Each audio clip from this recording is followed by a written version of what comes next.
Shabbat Shalom, Camino a Sion, Shabbat Shalom a todos nuestros amigos que se unen al entrar el tiempo de Shabbat cuando está cayendo el sol para que disfrutemos de cumplir el mandamiento mediante el cual el Creador nos convoca a 24 horas conectados con la eternidad, conectados con el día en que todo sea un tiempo de Shabbat.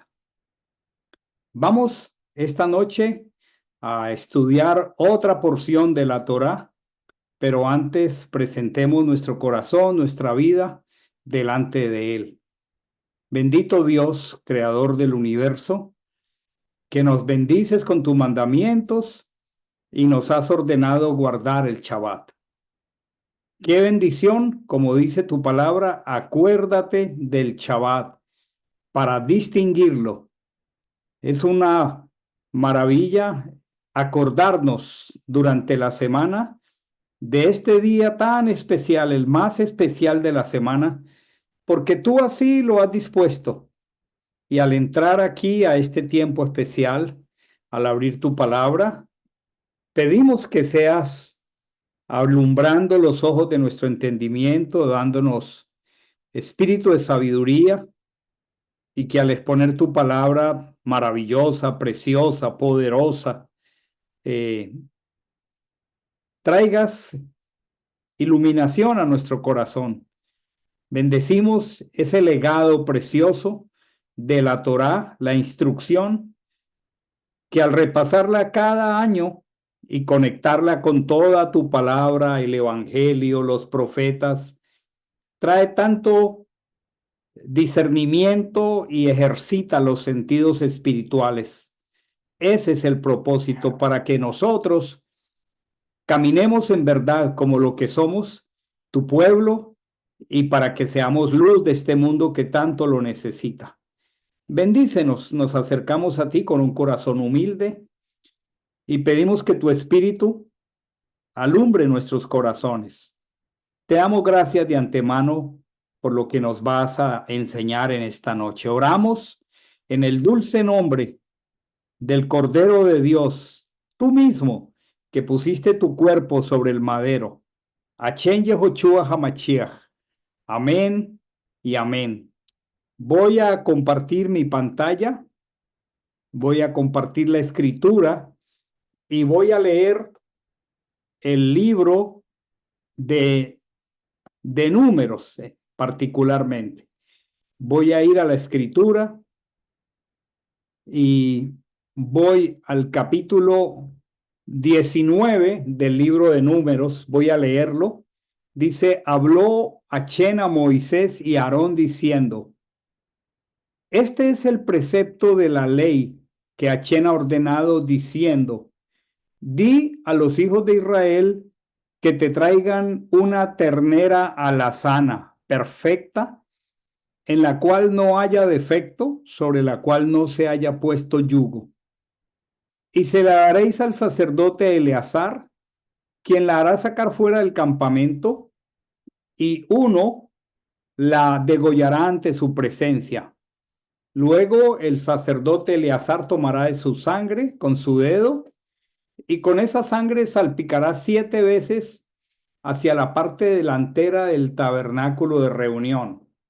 Después, uno quemará la ternera ante sus ojos, se quemará el cuero, la carne, la sangre y el estiércol, y el sacerdote tomará un palo de cedro, un hisopo y escarlata, y los echará en medio de la hoguera de la ternera. El sacerdote lavará sus vestidos con agua, bañará su cuerpo en agua y después entrará en el campamento, pero el sacerdote será impuro hasta la tarde. Asimismo, el que quemó lavará sus vestiduras con agua, bañará en agua su cuerpo y será impuro hasta la tarde. Luego un hombre limpio recogerá las cenizas de la ternera y las pondrá fuera del campamento en un lugar limpio, y la asamblea de los hijos de Israel las guardará para el agua, para la impureza. es ofrenda por el pecado. Y el que haya recogido las cenizas de la ternera lavará sus vestidos y quedará impuro hasta el atardecer. Esto será por estatuto perpetuo a los hijos de Israel y al extranjero que peregrina entre ellos. El que toca el cadáver de una persona será impuro 7 días. Al tercer día se purificará con esta agua y al séptimo día será limpio. Pero si al tercer día no se purifica, no será limpio al séptimo día. Cualquiera que toque el cadáver de una persona y no se purifique, contamina el tabernáculo de Achén. Tal persona será extirpada de Israel, por cuanto el agua para la impureza no fue rociada sobre él. Será impuro y su impureza estará sobre él. Esta es la ley para cuando un hombre muera en una tienda. Todo el que entre en la tienda y todo lo que esté en ella será impuro 7 días. Y toda vasija abierta que no tenga la tapa bien ajustada será impura. Y cualquiera que toque en el campo un muerto por espada, o cualquier muerto u osamenta o sepulcro será impuro 7 días. Para ese impuro se tomará la ceniza de la ternera quemada en la expiación y se echará en ella aguas vivas en una vasija. Luego un hombre limpio tomará una rama de hisopo y la mojará en el agua y rociará la tienda.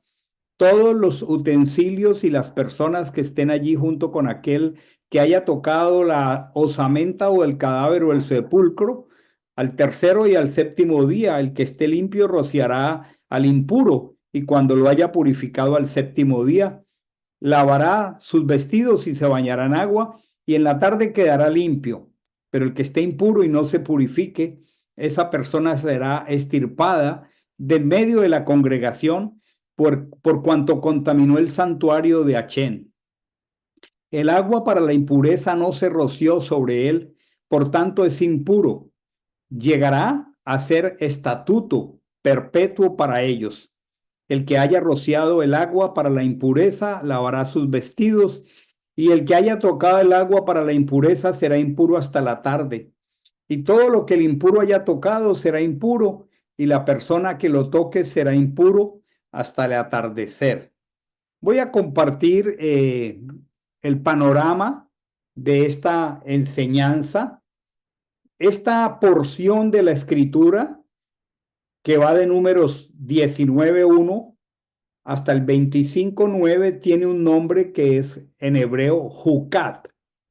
Y esa palabra que todas las traducciones han en su mayoría traducido, valga la redundancia, como precepto, como ordenanza, como estatuto, realmente requiere ser examinada desde el lenguaje hebreo.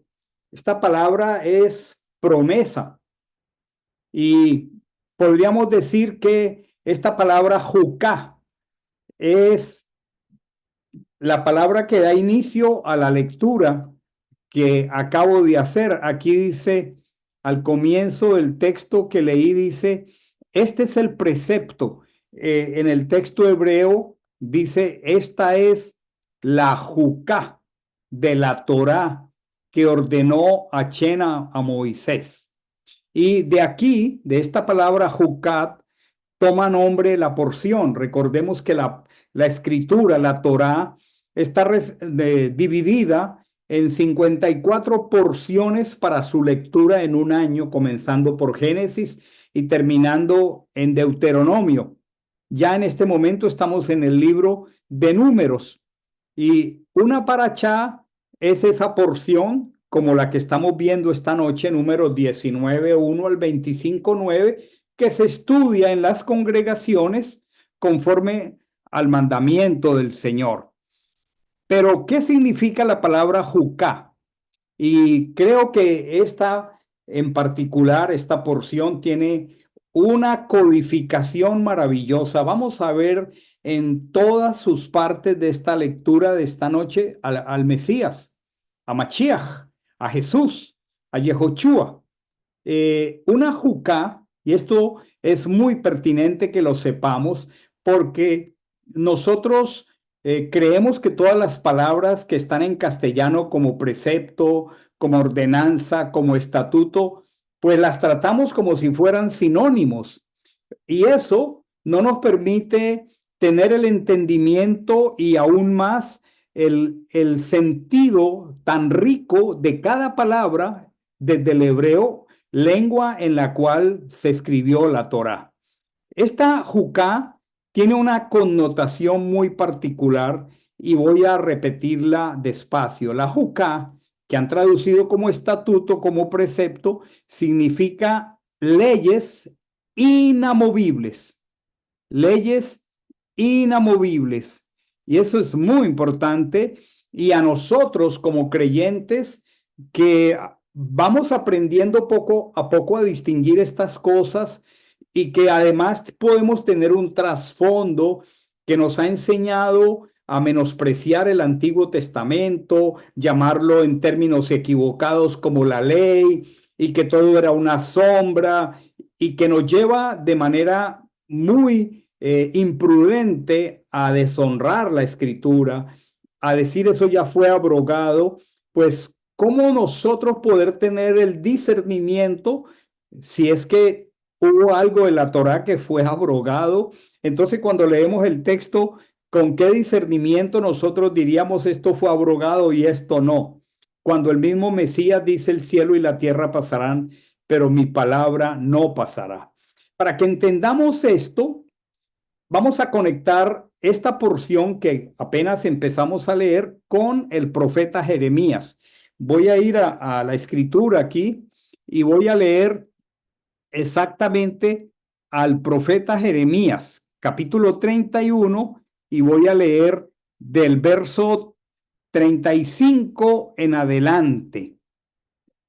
Dice aquí, así dice Achén, escuchemos, que estableció el sol para alumbrar el día y las leyes, o sea, las jucat de la luna y las estrellas, o sea, las leyes inamovibles de la luna y las estrellas para alumbrar de noche, que aterroriza el mar y se ponen en consternación sus alas. Achen Chebaot es su nombre. Miren aquí, si estas leyes, estas Jukot, se apartaran delante de mí, dice el Señor, entonces también faltará la descendencia de Israel para no ser nación delante de mí eternamente.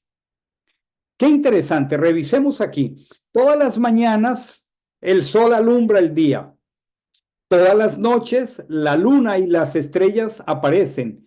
Y el Señor está diciendo que esas leyes, que aquí son Jucat, Jukot en plural, esas leyes que son leyes inamovibles, que hacen que la luna salga todas las noches, las estrellas salgan todas las noches y el sol cada mañana, son leyes inamovibles. Qué precioso. Y él está diciendo que si estas leyes se apartaran de delante de él, entonces, o sea, si estas leyes faltaran, si estas leyes no fueran inamovibles, la creación entraría en un caos terrible, porque quiere decir que las leyes que gobiernan la rotación y la traslación de los planetas y de las galaxias colapsarían. Entonces dice, si eso pasara, el que gobierna estas leyes dice, entonces también faltaría la descendencia de Israel para no ser nación delante de mí eternamente. Miren qué poderoso acercamiento tenemos esta noche al tener este entendimiento. O sea, aquí el texto de Jeremías está hablando de los Jukok, de la luna y las estrellas, y está mencionando que son firmes, que son inamovibles, y que así de firmes e inamovibles son las promesas del Señor para con su pueblo, para nosotros. En otras palabras, nada puede cambiar las promesas de Dios con su pueblo. Y necesitamos entender algo muy especial. Estas juk, estas jukot en plural, siempre tienen un sentido conectado al mandamiento de una promesa. Es como si hubiera un nexo entre el mandamiento y la promesa. Y siempre estos Jukot, la mayoría de las veces, tienen codificado una persona y una promesa al Mesías. Qué precioso. Y aquí el Señor está instruyendo a Israel en algo que no nos parece lógico a los ciudadanos occidentales. Es el juk de la vaca alazana. Pero todo ese procedimiento que llamamos ritual, que realmente es un mandamiento, lo que tenía es encriptado, codificado al Mesías. Israel debió guardar ese mandamiento y no desobedecerlo porque incluía el futuro del advenimiento de la era mesiánica. Entonces, voy a explicar que no podemos nosotros descuidadamente desobedecer un mandamiento, sobre todo un jukot, una juká, porque tiene una codificación mesiánica. Voy a explicarlo aquí. Por ejemplo, hay una juká para la fiesta de Pascua que llamamos en hebreo Pesach. Y esa juká está en Éxodo 12:46. Voy a buscar aquí el texto, de Éxodo 12:46. Voy a leerlo. Dice, en relación al cordero de Pesach, dice, se comerá en la misma casa. Dice, no sacarás nada de la carne fuera de casa. Y miren aquí, ni quebrará hueso suyo. Había un mandamiento para el ceder de Pesach. Es que el cordero no podía quebrarse su hueso. Y luego dice, toda la congregación de Israel lo hará así. Toda la congregación de Israel lo hará así. Israel obedeció este mandamiento al seguir el ceder de Pesach. Es un juk, es un mandamiento que parece no tener lógica. ¿Cómo así que al cocer el cordero de Pesach no se quebrara ningún hueso? Pues eso estaba mirando al Mesías. Era una profecía mesiánica. Mírenlo aquí. Vamos a ir a Juan 19:32 al 33. Voy a leerlo aquí. Juan 19:32. Dice, fueron por tanto los soldados y quebraron las piernas del primero. Se refiere a los ladrones a uno y otro lado del Mesías y del otro que había sido crucificado con él. Pero cuando llegaron a Jesús, como le vieron muerto, no le quebraron las piernas, sino que uno de los soldados le abrió el costado con su lanza y al instante salió sangre y agua. Y acá al final del texto, en el mismo verso que estoy leyendo, Juan 19:36, dice, porque estas cosas sucedieron, este juk, este mandamiento, este estatuto de no quebrar el hueso del cordero, tenía un cumplimiento mesiánico futuro. Y el apóstol Juan está diciendo, estas cosas sucedieron para que se cumpliese la escritura, no será quebrado hueso suyo. Qué precioso. Entonces, la gran pregunta para muchos de nosotros es, ¿con qué discernimiento desde el castellano que dice precepto, ordenanza o estatuto, podremos distinguir si eso que incluye ese mandamiento está abrogado o está vigente? Y mucho más grave, podemos desobedecer un mandamiento que incluye una promesa. Algo para pensar. Hay otro juk, porque hay varios en la escritura, y es el juk del cuerpo de la víctima que se ajusticiaba en el madero, que debía ser sepultado el mismo día. Voy a leer Deuteronomio 21, del 22 al 23. Deuteronomio 21, del 22 al 23. Mírenlo aquí. Lo leo. Cuando algún hombre haya incurrido en sentencia de muerte y en efecto haya muerto y lo cuelgas en un madero, tengan en cuenta que este es Deuteronomio. Dice, su cadáver no pasará la noche en el madero. Sin falta lo enterrarás el mismo día, porque maldito por Elohim es el colgado. Bueno, aquí hay otro hook. Aquí hay otro hook. Pero este hook estaba codificando una promesa mesiánica. ¿Cuál es la promesa mesiánica? Vamos a Gálatas 3:13. Gálatas 3:13. Voy a leer aquí mismo. Estoy buscando delante de ustedes los textos. Gálatas 3:13. Dice aquí, Machiach, la traducción dice Cristo nos libertó de la maldición de la ley, hecho maldición por nosotros, porque está escrito, maldito todo el que es colgado en un madero. ¿Cómo les parece, mis hermanos, esta coherencia tan preciosa de la escritura? Un hook, entonces, la mayoría de las veces es un mandamiento que hasta tiene un acercamiento primario de parte nuestra que no parece muy lógico, como por ejemplo no quebrarle la piernita al cordero. ¿Cuál es la lógica de esto si todo animal que se sacrifica pues se despieza y sus huesos se parten? Sin embargo, estos mandamientos, estos hook, estos estatutos que no tienen un sentido lógico, tienen encriptado, tienen codificado una promesa mesiánica. Por lo tanto, Israel en su celo con el Señor y su palabra siempre los guardó.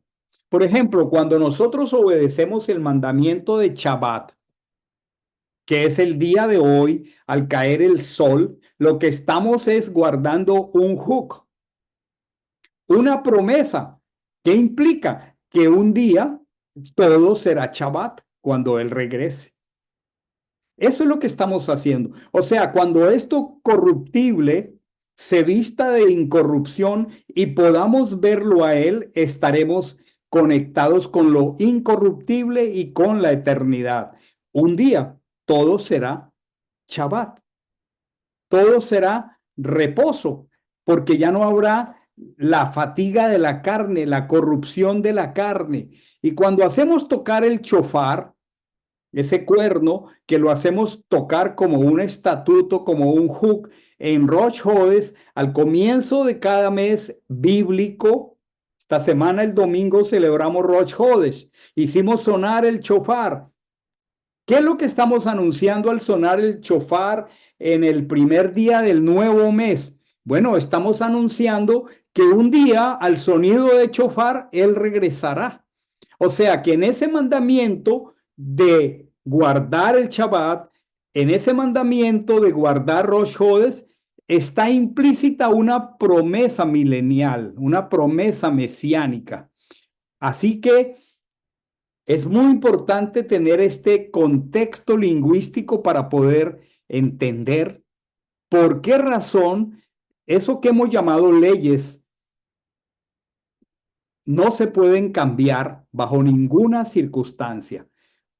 ¿Por qué? Porque son un hook. Hay algunas situaciones en la vida normal del pueblo de Israel y de nosotros como pueblo de Dios que, por ejemplo, hay mandamientos que prevalecen sobre otro mandamiento.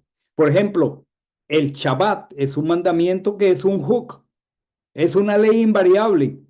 Pero, por ejemplo, hay otro mandamiento que es la circuncisión de un niño que se hace al séptimo día. Entonces, si el niño nace y se hace la cuenta y el séptimo día es Shabbat, entonces, aun cuando es Shabbat, prevalece el mandamiento de la circuncisión de ese niño y no se suspende. ¿Por qué? Porque es un hook, porque es un mandamiento que contiene una promesa de cumplimiento invariable. Otro ejemplo, por ejemplo, valga la redundancia, Hay un ayuno expresado en el día de Yom HaKippurín. Y ese día de Yom HaKippurín, que es el día de la reconciliación, es el único día, es la única convocatoria o fiesta que hacemos en ayuno. Si ese día corresponde a Shabbat, prevalece el ayuno de Yom HaKippurín. ¿Por qué? Porque en Shabbat no ayunamos, pero si al mismo tiempo Yom HaKippurín prevalece el mandamiento de cumplimiento invariable. Entonces, aquí apenas estoy introduciendo un concepto maravilloso. ¿Por qué? Porque nosotros no conocemos desde el texto castellano el verdadero sentido de las palabras hebreas, porque los idiomas como el castellano no pueden comunicarlo y lamentablemente los editores de las traducciones no toman el tiempo para colocar la suficiente cantidad de notas que debieran tener los textos para que nosotros podamos entender desde la perspectiva correcta. Esa es la razón por la que nosotros en este tiempo, con una dedicación y un amor muy maravilloso, dedicamos este tiempo para explicarlo. Entonces, aquí este hook en particular, esta promesa de cumplimiento invariable, se llama el hook de la vaca roja, de la vaca alazana. El texto en el versículo 2 dice, este es el precepto, el hook de la ley que Achén ha ordenado, di a los hijos de Israel que te traigan una ternera alazana perfecta, en la cual no haya defecto, sobre la cual no se haya puesto yugo. Creo que este es un tema tan precioso. No estoy seguro que el tiempo me alcance para compartirlo todo. ¿Qué vamos a ver aquí? Vamos a ver aquí que esta ternera, que tenía que tener una coloración roja, debía ser perfecta, en la misma no debía haber defecto y en la misma no debía haberse puesto un yugo. Ustedes saben que los animales en la cultura antigua eran usados para el arado de la tierra y por eso colocaban sobre ellos yugos. Vamos a ver aquí varios detalles y todos estos detalles de esta vaca son figuras maravillosas del Mesías. Por ejemplo, dice que la vaca roja debía ser, la ternera roja debía ser perfecta. Esto nos conecta con una palabra que es teminá en hebreo, teminá. Viene de otra palabra que es tamí, tamín. Y esa palabra viene de la palabra tamé. Esta palabra tamé en hebreo significa competente, compatible espiritualmente. Hay dos palabras en hebreo que son opuestas la una de la otra. La una es tamé, que significa que nosotros estamos compatibles espiritualmente con el Creador. La otra es, perdón, tamé, la otra es taor. Y taor significa que estamos compatibles, perdón, y tamé, que estamos incompatibles. Las traducciones lo han hecho como limpio e impuro, pero es que no se trata del tema del aseo, si algo está limpio o está sucio. Se trata de competencia o incompetencia espiritual. Aquí está diciendo que esta vaca tenía que ser perfecta.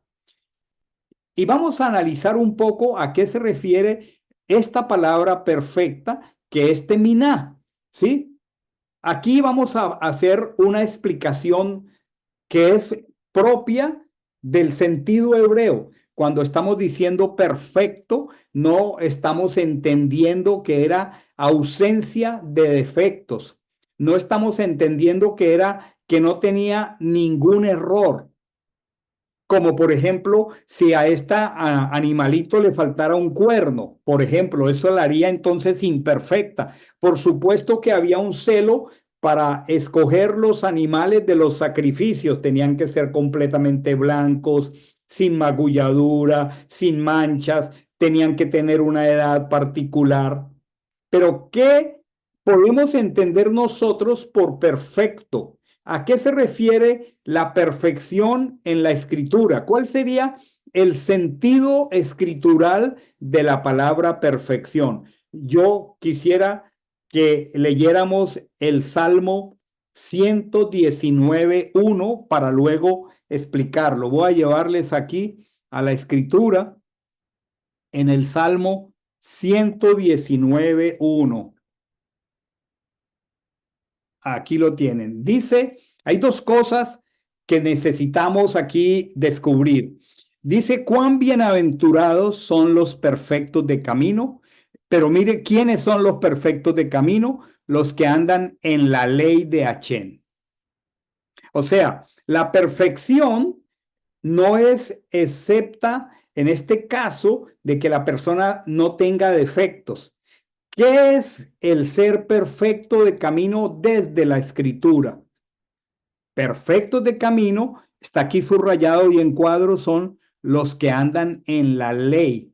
La ley es la palabra que los traductores han usado para Torá, pero es que la Torá lo que significa es la instrucción. Por ejemplo, esta noche estamos leyendo acerca de la instrucción de la vaca roja o de la vaca alazana. Entonces, ¿quién es un perfecto de camino? El que anda en la Torá del Señor. ¿Por qué nuestro celo por conocer la Torá? Porque anhelamos andar en ella y porque anhelamos estar compatibles espiritualmente con el corazón de Dios. Eso es lo que significa. Ahora, aquí hay una palabra que quiero aprovechar y es cuán bienaventurados. Esta palabra, si yo les pudiera mostrar a ustedes su sentido hebreo de ella, la palabra bienaventurado, aquí está bienaventurados, es Acherei. Acherei. ¿Se acuerdan de uno de los hijos de Jacob que se llamó Acher? Y recuerdan el significado del nombre Acher y por qué su madre le puso Acher. Recuerden que las dos hermanas Lea y Raquel estaban en una competencia por tener hijos. Y cuando nace Acher, la madre dice, ahora me llamarán feliz, ahora me llamarán dichosa. ¿Por qué? Por la dicha de haber tenido un hijo. El texto que han traducido como bienaventurado realmente es dichoso, más que bienaventurado. ¿Se dan cuenta, mis amados hermanos, cualquiera de ustedes que llegue a este estudio, el sentido hebreo de la escritura? Entonces, el sentido es acherei, o sea, dicha. Lo que está diciendo, hay felicidad. ¿En dónde? En el cielo, a causa de los que andan en la Torah. Ese es el sentido. Y en ese sentido, la palabra está diciendo que esta vaca tenía que ser perfecta. El énfasis de la felicidad aquí no recae sobre la persona que guarda la Torá. El impacto de la felicidad de guardar Torá ocurre en el cielo. Dice, hay felicidad, hay acher para aquellos que caminan y que honran la Torá. Eso produce gozo en el cielo. Hay varias parábolas del Evangelio que nos ayudan a entender esto y son tres parábolas que están juntas en Lucas capítulo 15. Es la parábola de la oveja perdida, la moneda perdida y el hijo pródigo. ¿Y quién se puso feliz de encontrar la oveja o el pastor que la encontró? La oveja fue neutral. El pastor que la encontró está feliz porque la encontró. La mujer que barre su casa y encuentra la moneda perdida está feliz porque encontró la moneda. Y el padre del hijo que regresó está feliz porque el hijo regresó. Entonces, lo que hace que algo sea perfecto es la voluntad de Dios. Como dice el Evangelio en Romanos capítulo 12, versículo 2, que la voluntad de Dios es buena, agradable y perfecta. Entonces, la voluntad de Dios es lo que hace que algo sea perfecto, que algo sea tamín. ¿Qué es lo que nosotros estamos llamados entonces a hacer? Las cosas que son agradables al Señor, porque su voluntad es buena, agradable y perfecta. Muy bien, estamos entonces aquí revisando las características de esta ternera alazana.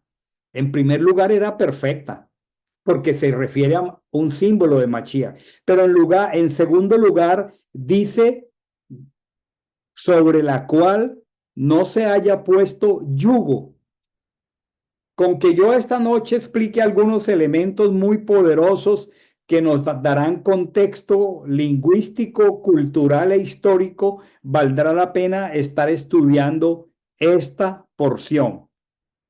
Históricamente, para la cultura del primer siglo en Israel, escuchen lo que digo, históricamente, para la cultura del primer siglo en Israel, el yugo se refería a la interpretación que un rabino daba a la Torá. En el primer siglo, el discipulado de los rabinos, de los escribas, de los fariseos, implicaba que un discípulo de un rabino debía aprender, memorizar y reproducir las palabras de su rabino. En otras palabras, eso era un sinónimo de la Torá. La Torá es el yugo. ¿En qué sentido? Que la Torá, la enseñanza de la palabra, es el único yugo que nosotros debemos llevar sobre nosotros, pero no la interpretación rabínica. Por alguna razón, el Señor, el Mesías dijo, llevad mi yugo. ¿A qué se estaba refiriendo en la cultura hebrea del primer siglo? ¿A qué se estaba refiriendo? No lo vamos a entender correctamente si no conocemos el contexto lingüístico, histórico y cultural de la escritura. Dice, llevad mi yugo sobre vosotros. Y luego les dice, aprended de mí. Perdón, aprended de mí que soy manso y humilde de corazón. Y luego les dice, y hallaréis descanso para vuestras almas. Y luego dice, porque mi yugo, mi enseñanza, mi Torá es fácil y ligera mi carga. Qué precioso. La vaca roja, la ternera alazana, es un símbolo maravilloso de Mashiach, porque él trajo la Torá, él es la Torá viviente. El apóstol Juan, tal como lo han traducido al castellano, dice, el verbo, la Torá, se hizo carne y habitó entre nosotros. Él es el yugo que es ligero, que es liviana y cuya carga es fácil de llevar. Entonces, toda esta enseñanza de este hook de la vaca roja contenía una codificación, como que tenía encriptado al Mesías, cuando nosotros, lejos de estas aclaraciones de contexto y de lenguaje, leemos esta historia de la vaca roja en Números, nos quedamos como diciendo, no entiendo. Claro, porque hacen parte de un contexto lingüístico, histórico y hasta teológico que nosotros desconocemos. Por eso es importante estar estudiando de esta manera la Torá. Lo más maravilloso que descubrimos con todo esto es que Jesús, el Mesías, Yehoshua HaMashiach, está escondido en cada renglón, en cada página de la Torá. Lamentablemente, por las malas concepciones, muchos pensamos que esa Torá ya fue abrogada. Eso es un tremendo error. Entonces, cuando nosotros vemos en el primer siglo, un rabino una vez llevaba a un discípulo hebreo en un proceso de discipulado como parte final de ese proceso, él imponía sus manos sobre su discípulo, enseñar de que le daba autoridad porque él había estudiado diligentemente la Torá con él y ahora él era competente para repetirla a otros y hacer discípulos. En ese sentido, ¿cierto? En ese sentido, cuando al, al, al ciego que Machiach sanó, ellos le preguntan, ¿quién te hizo ver?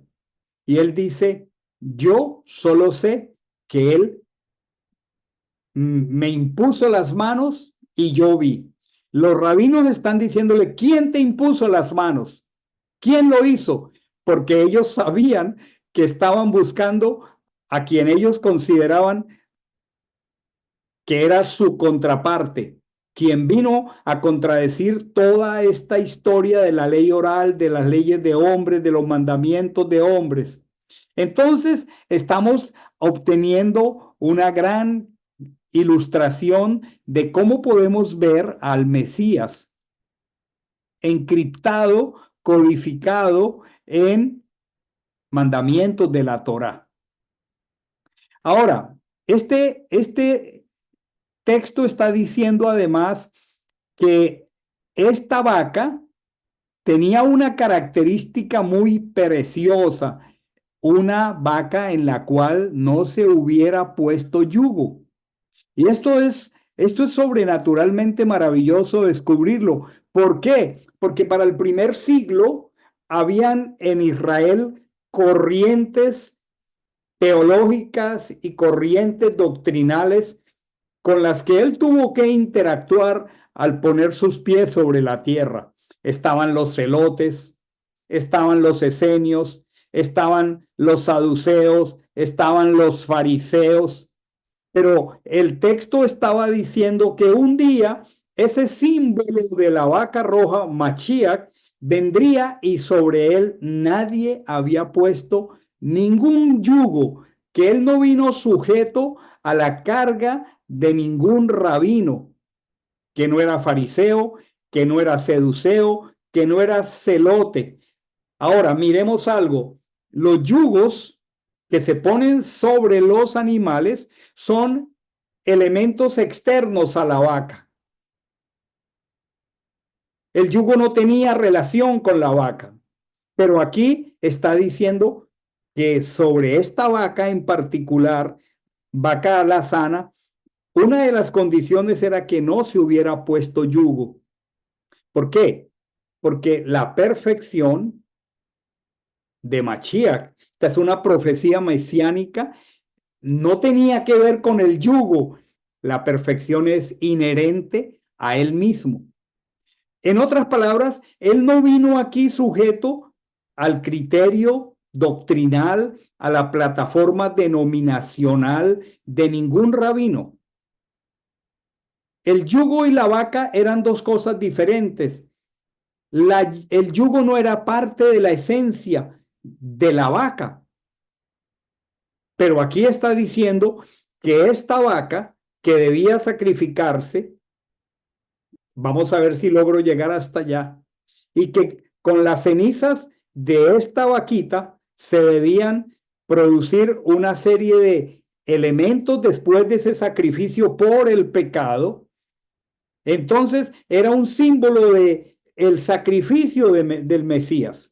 Pero lo que está diciendo es que esta profecía está afirmando que simbolizaba a un ser venido de arriba que vendría en el futuro sin tener nada impuesto por otros y que esto es lo que lo califica a él como perfecto porque él no es de este mundo, él es el Adán que vino del cielo.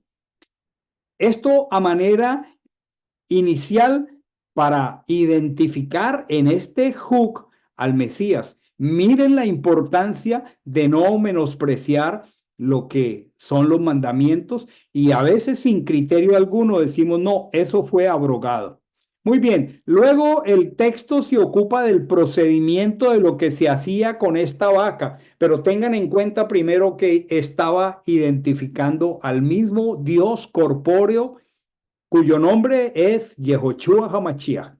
El sacerdote tomaba esta vaca, la degollaba fuera del campamento. Ya aprendimos en el libro de Levítico lo que es el corbán. El corbán, que es aquello que nosotros hemos identificado como holocausto, como ofrenda.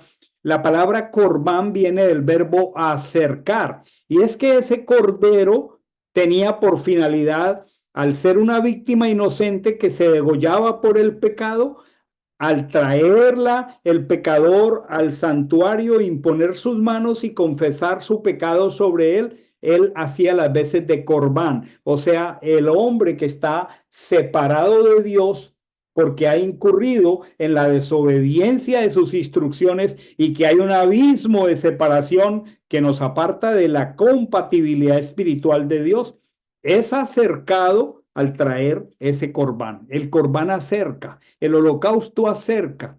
Muy precioso todo esto. El sacerdote degollaría la vaca. Ahora dice algo muy especial el texto 3. Voy a volver al versículo. El texto 3 dice,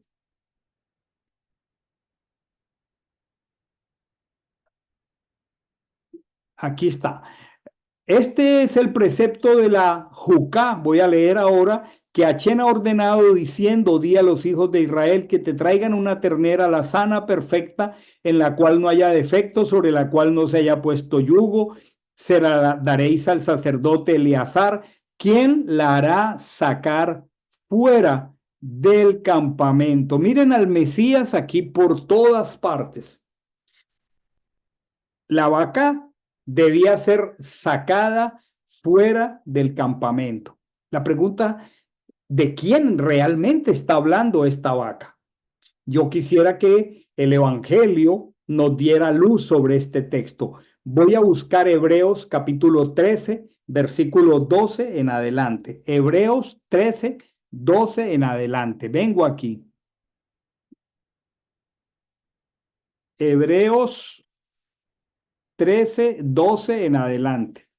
Dice aquí, por lo cual también Yehoshua, ese es su nombre hebreo, Jesús, para santificar al pueblo por su propia sangre. Recordemos, la vaca lazana debía ser sacrificada y debía ser sacrificada fuera del campamento. Y dice aquí, por lo cual también Yehoshua para santificar al pueblo, o sea, para hacerlo compatible espiritualmente por su propia sangre, padeció fuera de la puerta. Él fue sacrificado fuera de la ciudad de Jerusalén. Y aquí el Evangelio está diciendo, salgamos pues a él fuera del campamento, llevando su vituperio, dice el texto, llevando su oprobio, dice aquí esta traducción. Entonces, qué maravilloso. Continuamos con este hook de la vaca lazana, viendo no solamente la persona, sino la obra de Machía. El sacerdote entonces tomaría su sangre con su dedo, dice el texto, y con esa sangre él salpicaría 7 veces la parte delantera del tabernáculo. ¿Qué es el papel de la sangre? La sangre es el testigo de que una víctima inocente murió. Eso es el papel de la sangre. Recordemos en el Ceder de Pesach, en el primer Pesach, cuando Israel salió de Egipto, ellos debieron marcar sus puertas con la sangre del cordero de Pesach. Pesach significa pasar por alto. Y por esa razón, porque ellos sacrificaron un cordero inocente, sin mancha, y pusieron la sangre sobre los dinteles de las puertas, ellos tenían un testigo en la puerta de su casa de que una víctima inocente había sido sacrificada. Sigamos viendo detalles maravillosos de el Mesías aquí. Voy de nuevo a la escritura. Voy al verso 6. Dice, El sacerdote tomará un palo de cedro, un hisopo y escarlata, y los echará en medio de la hoguera de la ternera. Miremos esto. El sacerdote tomará un palo de cedro, un hisopo y escarlata, y los echará en medio de la hoguera con la ternera. Tomemos en cuenta tres elementos. Tomaría un palo de cedro. ¿A qué se refiere este palo de cedro? Al madero. Les estoy diciendo que este hook tiene encriptado, tiene codificados elementos del Mesías. Y además dice hisopo, ¿saben? Que el rey David en el Salmo 51 dice, purifícame con hisopo. Con ramas de hisopo se hacía la pintura de la sangre, pero el hisopo está hecho de orégano. Y el orégano además tiene propiedades medicinales y curativas. Otro elemento del hisopo. Y luego dice escarlata. La escarlata hace mención a un gusano muy particular de la tierra de Israel que en su ovulación las larvas producían una coloración roja. Con esa coloración roja se producían las vestimentas color escarlata. Ustedes recordarán que los soldados tomaron la túnica escarlata del Mesías y la jugaron a los dados.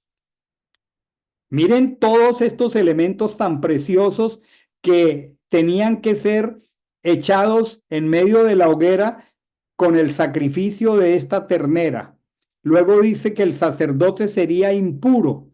Claro, porque se estaba conectando con la muerte de este animalito hasta la tarde. Eso está en el versículo 7. Y qué preciosa esta afirmación, hasta la tarde. Impuro ya sabemos que no tiene que ver con limpio ni con sucio, sino con incompatible, o sea, tamé espiritualmente hasta la tarde. ¿No les parece muy llamativo que diga hasta la tarde? Es que el Mesías murió en la tarde. La tarde, cuando Mashiach murió, acabó con la incompatibilidad espiritual potencialmente de todos los seres humanos. Qué maravilloso. Y luego dice, igualmente el que quemó la vaca será impuro, incompatible hasta la tarde. Y luego había un procedimiento, es que esta vaca ahí fuera del campamento era absolutamente quemada, su cuero, toda su carne, y era reducido a cenizas, porque eso es lo que Dios trata con el pecado y lo deja hecho cenizas. Pero estas cenizas que estaban ubicadas debían ser colocadas fuera del campamento, y aquí hay un texto que se hace indispensable poder entender desde el versículo 19:9 en el texto hebreo. Aquí dice, luego un hombre limpio recogerá las cenizas de la ternera, las pondrá fuera del campamento en un lugar limpio, y la asamblea de los hijos de Israel, esta palabra que tengo aquí, las guardará. Es muy inconveniente esta traducción. Es absolutamente inconveniente. Las guardará para el agua, para la impureza, es ofrenda por el pecado. Esta palabra guardará en hebreo, creo que en otras ocasiones lo hemos aprendido en el glosario, y es la palabra mishmeret, mishmeret en hebreo. Aquí está la transliteración en el glosario, y aquí está el texto hebreo que dice le mismeret, y significa la vigilancia. Realmente decir que el pueblo de Israel las guardaría es un tremendo inconveniente para el entendimiento de esta enseñanza. Voy a explicarlo. Lo que está diciendo es que esas cenizas que se debían conservar y que cada que fuera necesario el pueblo de Israel debía volver a sacrificar una nueva vaca alazana y hacer el mismo procedimiento. Esas cenizas se convertían, escuchen esto, en la vigilancia, en el mismeret. Cuando una persona entraba o salía del campamento en Israel, salía porque era incompatible espiritualmente. Lo voy a explicar.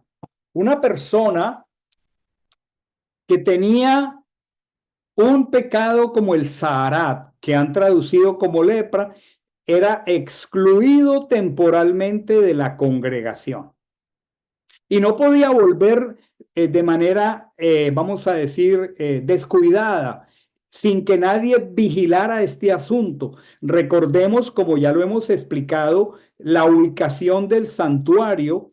El santuario estaba en el centro mismo del campamento de Israel y al oriente estaba Aarón y Moisés vigilando, haciendo la guardia de la puerta, porque nada de allí hacia el interior del santuario era hecho sin la vigilancia de Moisés. O sea, sin la mismeret, sin la guardia, no entraba ninguna persona indistintamente y de manera descuidada al santuario, no. Habían unos procedimientos que hemos aprendido que se llaman mishpatim, procedimientos, el deber ser de las cosas. Y si una persona era excluida de la congregación porque había llegado a estar incompetente, incompatible, él tenía que pasar por el filtro de la vigilancia de Moisés y del sumo sacerdote. Y, por ejemplo, cuando los soldados iban a la guerra, y lo vamos a leer ahora, ellos podían matar a otros en la guerra, como es lógico en una guerra, y tocar esos cadáveres y no podían regresar de la guerra y entrar indiscriminadamente al campamento. No, tenían que hacerse compatibles. ¿Y qué era lo que se hacía? Que con las cenizas de esta vaca se producía el agua que la traducción ha colocado como el agua de la purificación. En hebreo realmente es el agua de la nidá. Y la nida, así como suena nida, es la inhabilidad producida en la mujer por el flujo menstrual. Esto ya lo hemos explicado en otras parashot anteriores. Cuando una mujer en su naturaleza termina el ciclo mensual y un óvulo es expulsado en forma de sangre, esa sangre que es un desecho de un desorden orgánico normal, esa persona, esa mujer era incompatible para venir al santuario. ¿Por qué era incompatible? Porque la sangre contiene elementos de muerte. Ese óvulo ahora está muerto y Dios es vida, él es vivo, Él no tiene compatibilidad con la muerte ni con la corrupción. Entonces, esas aguas de la nidad, que son esas aguas con que la mujer se hacía compatibles con estas aguas de esta ceniza, de esta vaquita, de este sacrificio, de este corbán que acerca, ella la debía tomar para hacerse compatible. Pero ¿quién es el agua de vida y quién es el corbán perfecto? Mashiach. Todos estos son símbolos del Mashiach. Ahora, cuando estos soldados regresaban del campamento, de la batalla, perdón, no podían entrar al campamento, tenían que someterse a una serie de acciones mirando al Mesías para volverse a ser compatibles y poder entrar a la congregación. Toda persona que entraba al campamento estaba sujeta a la vigilancia de Moisés y del sacerdote Aarón. Dice que esta agua era para el agua de la purificación. Y hay algo aquí en el versículo 11. Dice, estatuto, o sea, juk perpetuo para los hijos de Israel, y tomen nota aquí, amados hermanos, y para los extranjeros. O sea, aquí hay una jucá que ya entendemos que es una promesa que para ese momento histórico de Israel dice que era un estatuto perpetuo, pero es que la palabra perpetuo en castellano tampoco nos comunica el sentido correcto. Lo que dice el hebreo es una juká olam, y la palabra olam es una palabra hebrea que significa un tiempo escondido en la soberanía de Dios para Israel y para los gentiles. O sea, Israel debía guardar esta jucá de la vaca roja hasta el tiempo escondido de Dios. ¿Cuál fue el tiempo escondido de Dios? Cuando él mismo descendió corpóreamente, puso sus pies sobre esta tierra y un día fue al madero. Ese fue el tiempo escondido de Dios. Hoy ya no se requiere una vaca roja. ¿Por qué? Porque ya el tiempo escondido de Dios se cumplió. Pero qué maravilloso es ver al Mesías en el Evangelio y en la Torá. Cuando yo leía estos textos anteriormente, yo no tenía todos los recursos para entender cómo lo puedo hacer hoy, porque puedo tener la oportunidad y el privilegio de conocer un poco de estas raíces del idioma y estas raíces culturales de Israel, de la época del templo y de antes del templo, y poder tener una interpretación correcta y no decir, no, esto es un misterio, tal vez algún día Dios me lo revele, y tal vez caer en la actitud negativa de menospreciar lo que no comprendo. Entonces, esta vaca tenía un juk, una juca, una promesa que las traducciones han dicho estatuto perpetuo. No, era un estatuto, una promesa que tenía un cumplimiento escondido en la soberana administración de Dios. Los discípulos en el libro de los Hechos, capítulo 1, le preguntan al Mesías, Señor, ¿restaurarás el reino a Israel en este tiempo? Y él les dice, no os toca a vosotros conocer los tiempos y las ocasiones.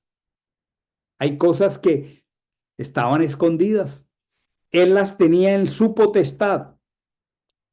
Muy bien. Y luego hay una serie de temas interesantes, como voy a leer los versículos 12 y 19, muy maravillosos, para que veamos en todo esto al Mesías. Dice el 12. Entonces, dice al tercer día, bueno, aquí está. El 11, el que toca el cadáver de una persona será incompatible. Aquí dice impuro 7 días.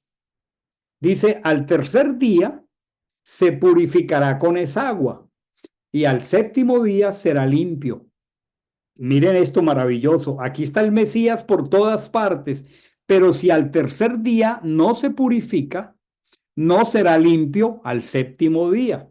Quisiera que pusiéramos atención a esto aquí. ¿Cómo se resuelve una incompatibilidad espiritual? Con el sacrificio, con el corbán perfecto del Mesías.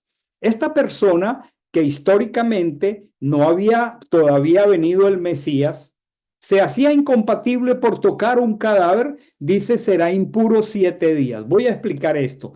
Al tercer día se purificará con esa agua. ¿Qué pasó en el tercer día con el Mesías? El Mesías resucitó. Dice, y al séptimo será limpio.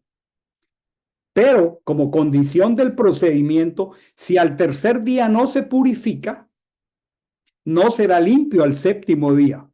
¿Qué quiere decir esto?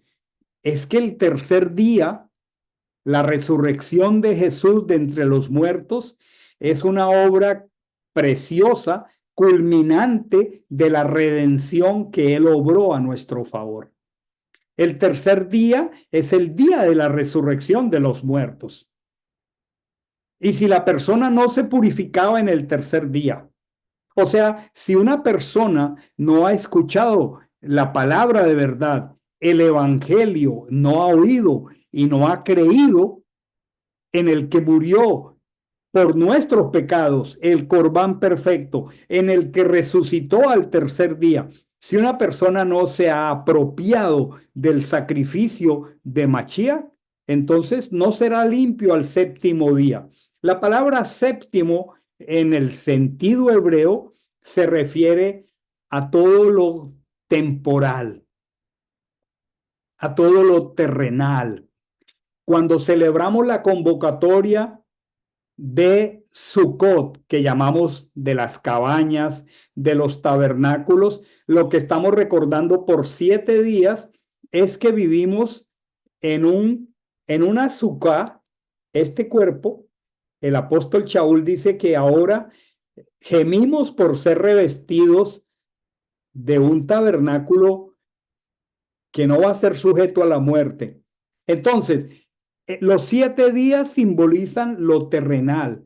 Los días de Sukkot marcan el recuerdo de que nosotros vivimos de una temporalidad escondidos en este cuerpo perecedero. Pero el octavo día, después de la fiesta de Sukkot, es el día de la eternidad.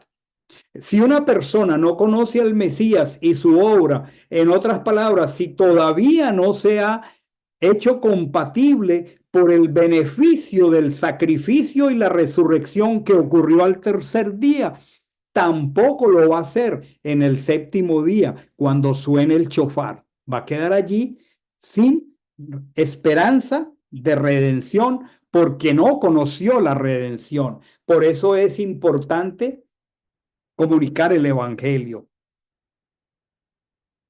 Hay otra serie de expresiones aquí en los versículos 14 y 19, pero yo lo que quiero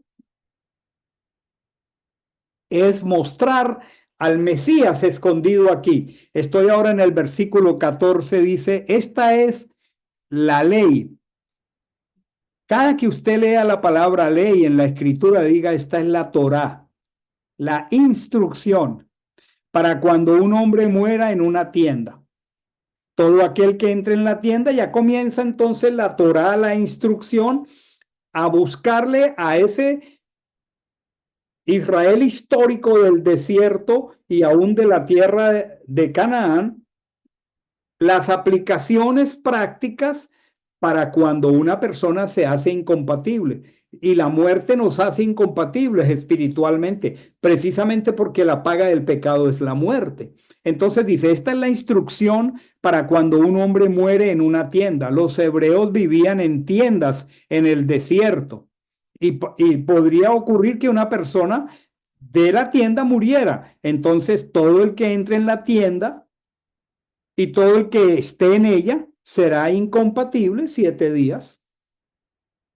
O sea, tenía que ir fuera del campamento, tomar las aguas de la nidá que contenían las cenizas de la vaca, símbolo del Mesías, símbolo del Corbán que acerca, y pasar el procedimiento.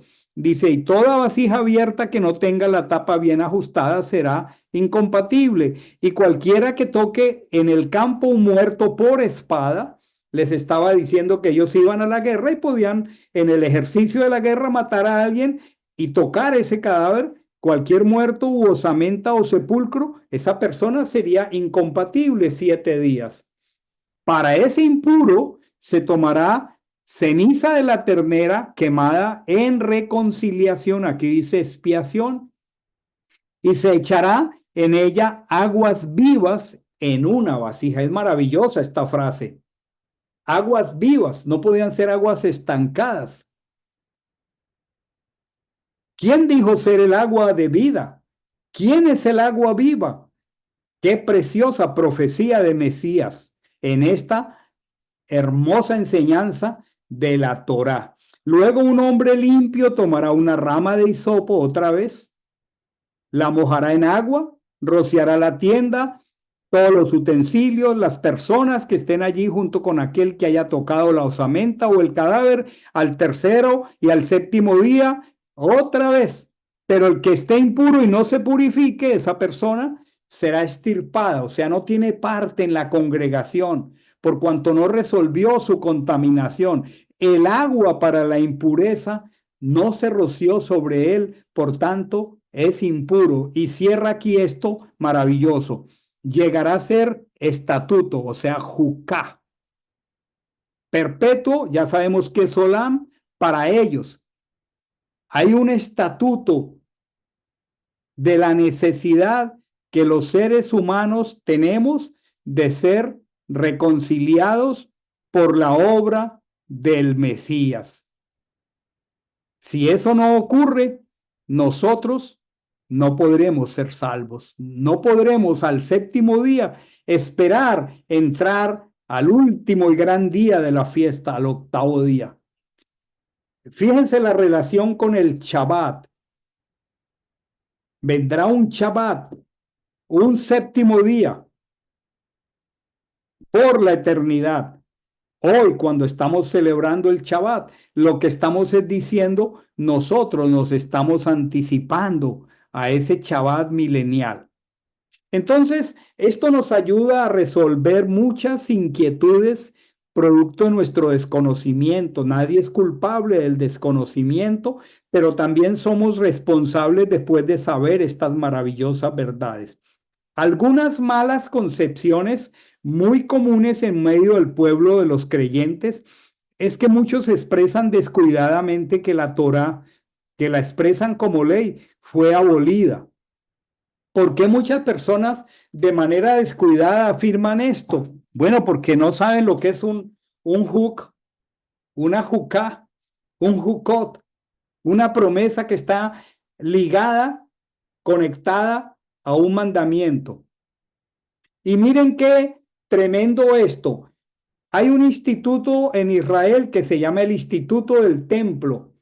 Ese instituto pretende construir un tercer templo y han importado allá a Israel desde los Estados Unidos una supuesta vaca roja que hace, según ellos, mención a esa vaca del libro de Números que estamos estudiando.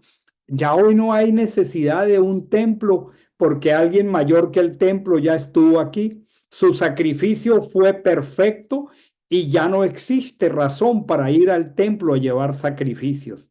Por lo tanto, no es pertinente una vaca roja.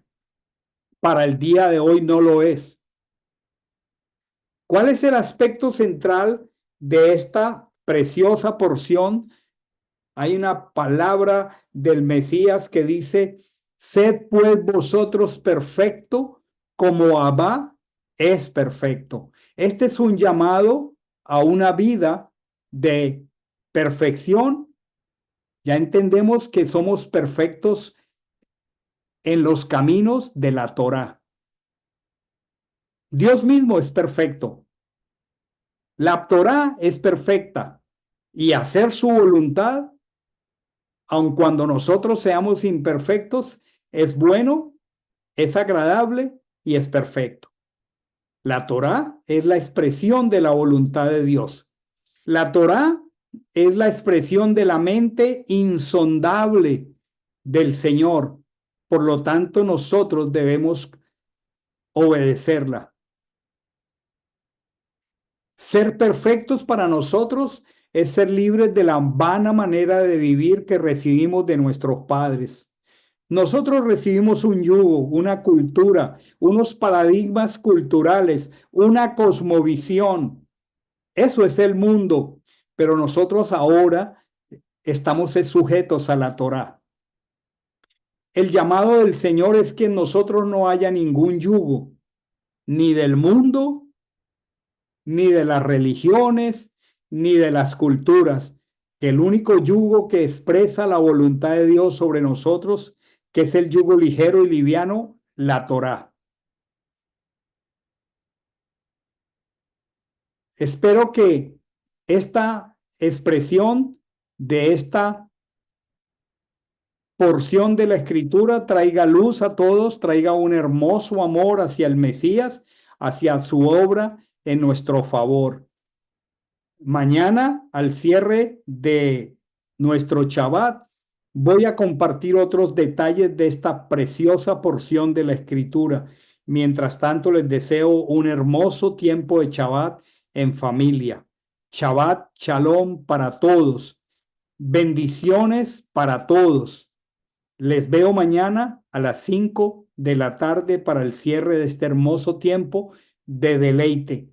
Bendiciones para todos.